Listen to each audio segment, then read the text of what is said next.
안녕하세요, 리뷰형입니다. 샌디에고 코믹콘에서 저스티스 리그의 트레일러 영상이 공개됐습니다.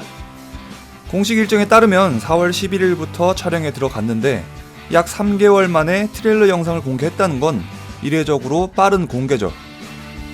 아무래도 배트맨 대 슈퍼맨의 흥행도 실패하고 평가도 나쁘기 때문에 DC가 조급하게 내놓은 카드로 보이네요. 공개된 예고편은 배트맨이 저스티스 리그 멤버들을 섭외한다는 내용입니다.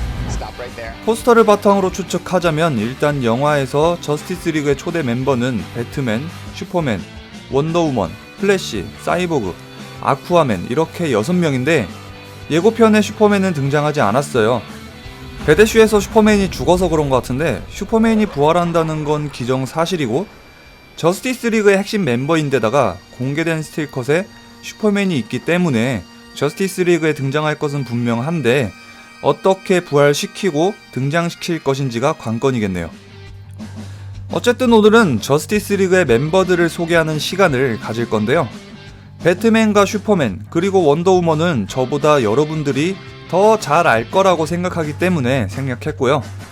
그린랜턴은 독립영화가 처참하게 실패한 이유로 DC 측에서도 그린랜턴의 저스티스 리그 합류나 독립영화 제작 등에 대한 계획이 현재로서는 없다고 하니까 생략했습니다.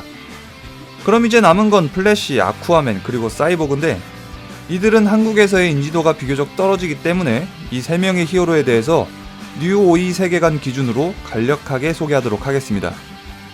DC 시네마틱 유니버스하고 원작 코믹스는 서로 다른 세계관이니까 참고만 하세요.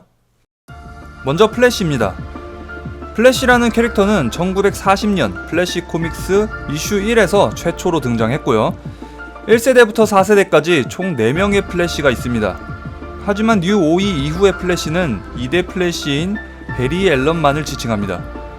베리 앨런의 부모님은 평소에 사이가 좋지 않아서 이혼 직전이었는데 어느 날 베리 앨런의 아버지는 어머니를 살인한 죄로 옥살이를 하게 됩니다. 이에 베리 앨런은 아버지의 무죄를 입증하기 위해서 형사가 되죠.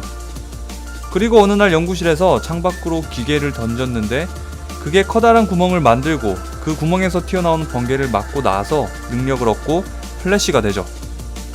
플래시는 영화에서는 배대슈로 처음 데뷔했습니다. 예고편을 보면 플래시는 개그 캐릭터를 맡을 것으로 보이는데 코믹스에서의 플래시들은 보통 유머러스하고 쾌활한 성격이라 영화 저스티스 리그에서는 마블의 스파이더맨 같은 위치를 맡을 것으로 예상되네요. 플래시의 능력은 마블의 퀵실버와 비슷하다고 하면 이해하기 쉬울 거예요. DC 세계관에서 플래시의 힘은 바로 스피드포스가 그 근원입니다. 스피드포스는 DC 세계관에서 속도와 시공간과 관련된 차원인데요. 플래시는 이 힘으로 빛보다 빠른 속력을 신체에 부여할 수 있어서 생각하거나 회복하는 신체 관련 모든 활동을 빠르게 할 수 있고요. 과거나 미래로 갈 수도 있고 다른 차원으로 이동도 가능합니다. 스피드포스를 잘 응용하면 무궁무진하고 다양한 기술을 구사할 수가 있는데 조금만 예로 들자면 폭풍을 생성하거나 비행할 수도 있고요. 스피드포스를 물건이나 다른 사람의 신체에 부여할 수도 있습니다.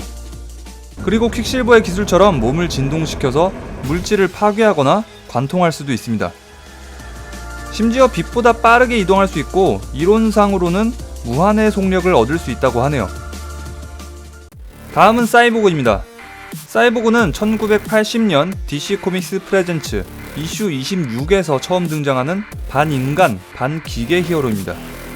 아이언맨과 비슷하다고 느낄 수도 있지만 아이언맨은 기계를 입는 반면 사이보그는 신체의 일부가 기계라는 점에서 차이가 있죠. 사이보그 역시 배대슈에서 잠깐 등장했었는데요. 누군가가 마더박스를 이용해서 인간을 대상으로 실험을 하고 있죠. 원작을 바탕으로 추측하자면 저 장소는 스타연구소의 레드룸이고요. 실험자는 스타랩스의 수석 연구원이자 사이보그의 아버지 사일러스 스톤, 그리고 피실험자는 앞으로 사이보그라는 이름으로 불릴 빅터 스톤으로 예상되네요. 사이보그는 원래는 정말 잘나가는 고등학교 풋볼 선수입니다. 온갖 대학교에서 빅터 스톤을 영입하려고 혈안이 되어 있었거든요. 그런데 아버지 사일러스 스톤은 너무 바빠서 아들 경기장에도 못 찾아가고 아들이 전액장학금을 받고 대학교에 진학할 기회를 잡았는데도 굉장히 무심했죠. 화가 난 빅터는 아버지가 일하는 스타 연구소에 찾아가서 말다툼을 하는데 갑자기 마더박스가 폭발해서 연구소 직원들이 죽고 빅터 스톤은 신체의 대부분을 잃고 말죠.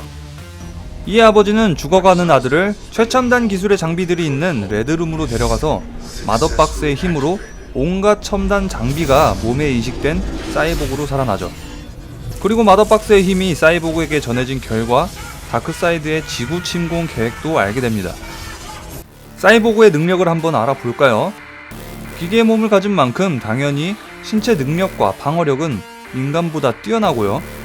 몸에 컴퓨터가 내장되어 있어서 언제든지 인터넷망에 접속할 수 있습니다. 그래서 보통 저스티스 리그의 정보전에서 뛰어난 활약을 보여주죠. 주무기는 소닉 캐논인데 돌을 부수거나 강철을 변형시킬 수 있을 정도로 강력합니다. 다른 무기로는 레이저도 있고요. 왼쪽 눈은 적외선 기계 눈으로 대체되었고요. 기계기로 뛰어난 청각에 물에서도 숨 쉴 수 있는 장치도 있죠. 사이보그의 또 다른 무기는 IQ가 170에 달할 정도로 뛰어난 두뇌입니다. 덕분에 기계 몸을 이루는 장비들을 스스로 업그레이드하기도 하죠.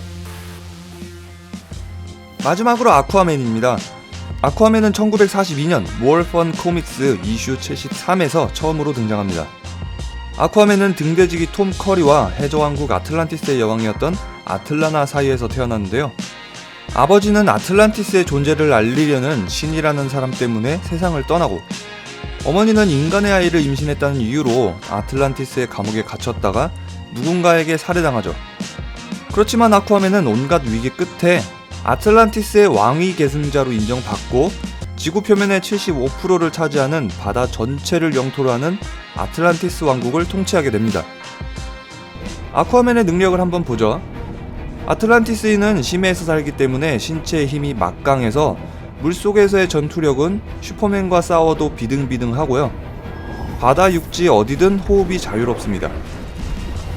그리고 바다 생물들에게 뜻대로 명령할 수도 있고 해왕성의 삼지창으로 바다 자체를 부릴 수도 있습니다. 이 무기를 응용하면 쓰나미를 일으킬 수도, 토네이도를 만들어낼 수도, 맘만 먹으면 나라 자체를 바다에 잠기게 할 수도 있죠.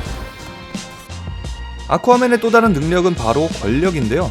사실상 육지를 제외한 모든 바다를 지배하는 왕인데다가 아틀란티스의 마법과 첨단 기술도 엄청나서 마음만 먹으면 지구를 정복하고 통치할 수 있다는 말이 과언은 아닐 정도입니다. 이 때문에 DC 세계관에서 국제 외교와 정세에 있어서 아틀란티스의 입김은 상당한 수준이죠. 자, 지금까지 저스티스 리그의 새 멤버를 소개해드렸는데요. 영화 저스티스 리그는 2017년 11월에 개봉할 예정이라고 하네요. 트레일러 영상이나 정보가 또 공개되면 여러분들이 모를 만한 이야기를 정리해서 알려드리도록 할게요. 영상 재미있게 보셨다면 좋아요, 구독하기 잊지 말아주세요. 지금까지 리뷰형이었고요. 저는 다음에 더 재미있는 영화 이야기로 여러분들을 찾아뵙도록 하겠습니다.